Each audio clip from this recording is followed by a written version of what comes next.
Maybe ராகுல் காந்தி அவர்களுக்கு இங்க திமுக ஜெயிக்க வேண்டாம்னு நினைக்கிறாங்கன்னு நான் பாக்குறேன். ஏன்னா புதுச்சேரியில் அவருடைய நடவடிக்கையை பார்க்கும் பொழுது, தமிழகத்தில் காங்கிரஸ் நடவடிக்கையை பார்க்கும் பொழுது, இங்க திமுக தலைமையிலான கூட்டணி ஜெயிப்பதை திரு ராகுல் காந்தி விரும்புகின்றாரா என்கின்ற கேள்வி எல்லோருக்கும் இருக்கிறது. அதனால் வருகின்ற காலத்தில் நம்ம பார்ப்போம். விஜய் பிரச்சாரத்துல வந்து தொடர்ந்து எப்படி பாக்குறீங்க? அதே போல வந்து மாற்றுன்னு சொல்லி வந்து அவருக்கு போடக்கூடிய ஓட்டுகளை எப்படி கன்சல்டேட் பண்றதுக்கான வியூகம் வச்சிருக்கீங்க? ஆனா என்னை பொறுத்தவரை விஜய் அவர் பிரச்சாரத்திற்கு முறையாக அனுமதி கொடுக்க வேண்டும் என்பதில் நான் தெளிவாக இருக்கின்றேன். நான் இந்த நாட்டினுடைய ஒரு குடிமகனாக அனுமதி கொடுக்கணும். விஜய்க்கு கூட்டம் சேர்றாங்க, கூட்டம் சேரல, எப்படி இருந்தாலும் கூட காவல்துறை எண்ணிக்கை அதிகப்படுத்தணும். இதெல்லாம் தேர்தல் ஆணையத்தினுடைய கடமை. இல்ல உங்களுக்கு கூட்டம் சேருது, நாங்க பர்மிஷன் கொடுக்க மாட்டோம், அதெல்லாம் அரசியல் ஏத்துக்க முடியாதுங்க.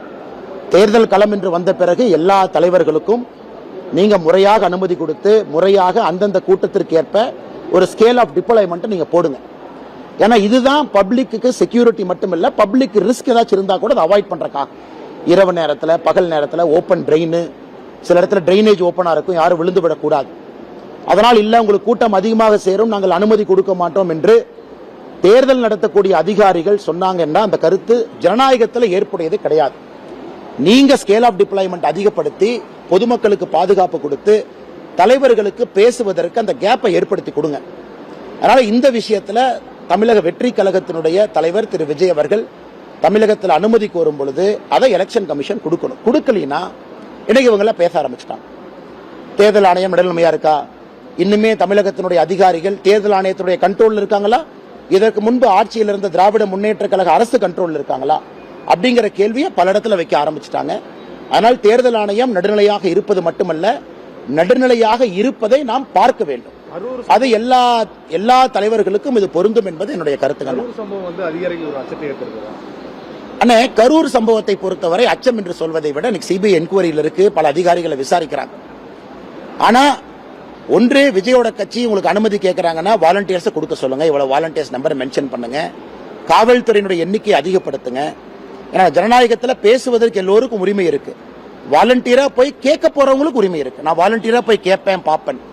இருவருக்கு இடையில ஒரு ஹானஸ்ட் புரோக்கராக இருக்க வேண்டியது அரசு. ஆனா தொடர்ந்து சில இடத்துல பர்மிஷன் கேன்சல் ஆகுவதும் கூட நல்ல போக்கு இல்ல. எலெக்ஷன் கமிஷன் என்ன சொல்றாங்க, 48 மணி நேரத்துக்கு முன்னாடி அனுமதி கேளு. அதான் எலெக்ஷன் கமிஷனோட இது. 48 ஹவர்ஸ்க்கு முன்னாடி நீங்க இசிஐ ஆப்ல அனுமதி கடிதம் போட்டா கூட பர்மிஷன் கொடுக்க வேண்டிய தேர்தல் ஆணையத்தினுடைய பொறுப்பு. அதனால் தேர்தல் ஆணையம் நடுநிலைமையாக இருப்பது மட்டுமல்ல, இட் ஷுட் அப்பியர் ஹானஸ்ட். நடுநிலைமையாக இருப்பதை நம்ம பார்க்கணும். அதே நேரத்தில் எத்தனை இடத்துல திராவிட முன்னேற்ற கழகத்தினுடைய தலைவர்கள் தொண்டர்கள் பரிசு பொருளை ரைட் ராயலா இங்கே கொண்டு போயிட்டு இருக்கிறாங்க, அதையும் பிடிக்கணும். அப்பாவி பொதுமக்களுடைய பணம் தான் மாட்டுதோ தவிர அரசியல் கட்சிகள் அவர்களுடைய தலைவர்கள் தொண்டர்களுடைய பணம் மாட்டுவதா தெரியல. அதையும் மக்கள் கண்கூடா பார்க்கணும். இந்த கடைசி 5 நாளில் இலவசத்தை அள்ளி தெளிப்பது, அதையும் தேர்தல் ஆணையம் நடவடிக்கை எடுக்கணும். இதெல்லாம் பார்த்தா தான் தமிழ்நாட்டில் ஒழுங்காக தேர்தல் நடத்தப்பட்டதுன்னு அப்பதான் சொல்ல முடியும். நேற்று அந்த நாமினேஷன் ஸ்க்ரூட்டனி அந்த ப்ராசஸ் பல இடத்துல நமக்கு மகிழ்ச்சி அளிக்கும் வகையில் இல்லை, பல இடத்துல நேர்மையாக அது இல்லை. அதெல்லாம் தேர்தல் ஆணையம் நேரடியாக தலையிட்டு சம்பந்தப்பட்ட அதிகாரிகள் யார் இருக்கிறாங்களோ அவங்ககிட்ட தலையிட்டு நடவடிக்கை எடுக்கணும்.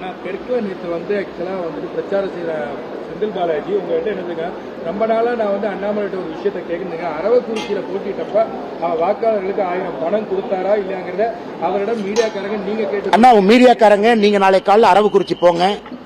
நீங்க போறதுக்கான பஸ் டிக்கெட்டோ நீங்க போறதுக்கான கார் செலவோ நான் கொடுக்கறேன்.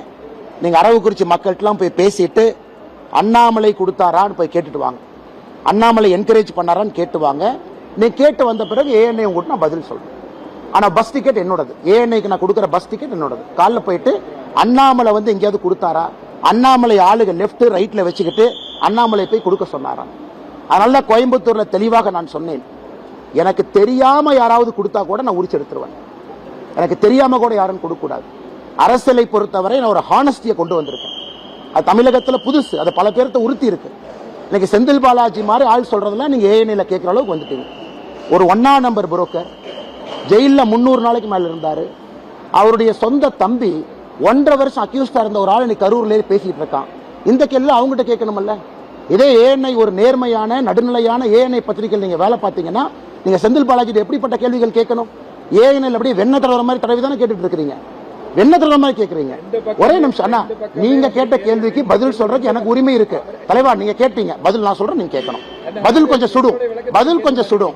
ஏனைக்கு பதில் சுடும். நீங்க கேட்டீங்க, கேட்கறத பொறுமையா கேட்கணும். ஏன்னா நீங்க 5 நிமிஷமா தாண்டிக்கிட்டே இருந்தீங்க. 5 நிமிஷமா ஏஎன்ஐ தாண்டிக்கிட்டு இருந்தனால ஏஎன்ஐக்கு அந்த பதில கேட்கிறேன். கரூர்ல போய் ஏஎன்ஐ செந்தில் பாலாஜி போடுற பட்டியை கவர் பண்ணீங்களா ஏஎன்ஐல ஸ்டோரி? அப்ப என்ன நடுநிலைமையான பத்திரிக்கை நீங்க? என்ன இந்தியாவில் நம்பர் 1 நியூஸ் அக்ரிகேட்டர் நீங்க? என்ன நியூஸ் அக்ரிகேட்டர்?